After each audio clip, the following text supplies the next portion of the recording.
Well, in terms of for like the finish group, um, typically going to be running lower miles per week.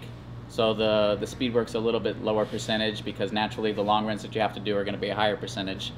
When you run fast, I mean, without getting too sciencey, you improve your body's ability to take in oxygen. You recruit more muscle fibers so that you get a little bit stronger so that your frame can handle the pounding over those 26.2 miles. And like I said, for the others who are doing more miles per week, the perform group, they're going to add a little bit more intensity, and that's how that they get to that faster portion of the marathon versus just finishing it. And the other thing about doing speed workout is any pace that you run faster than your race pace is going to make race pace feel a little bit easier. So you build a little bit more confidence to say, well, I can run this fast for a 5K, so if I just slow down, I can run for a lot longer.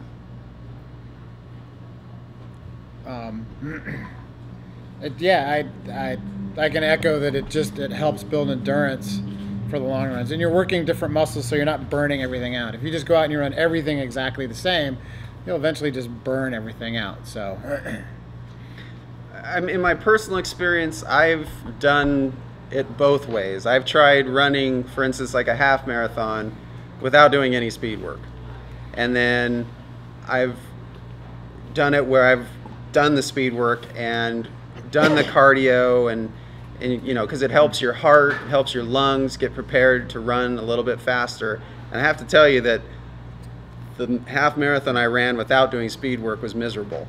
I mean, sure, I'd run the miles, but it just was not fun.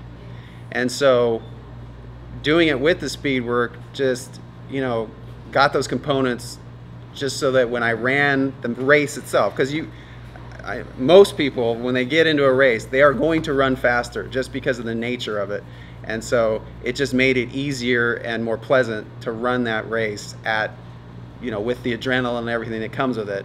It made it easier. So it's building up, again, your cardio, building up your lung capacity, allows your body to take in more oxygen and use it and put it to the muscles where, because your legs are pretty much what you're using the whole time. Speed workouts are great, and I'll tell you, this is a fast course. It's net downhill, and there's not a lot of hills in it. But hill workouts, few words have inspired so much terror in trainees, but they are what's going to really make you strong.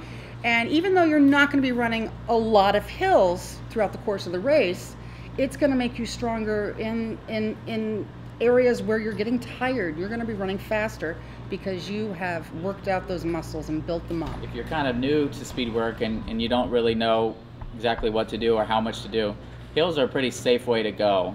There's less impact for every stride that you take. You're not extending your stride as much, so you won't strain yourself as much.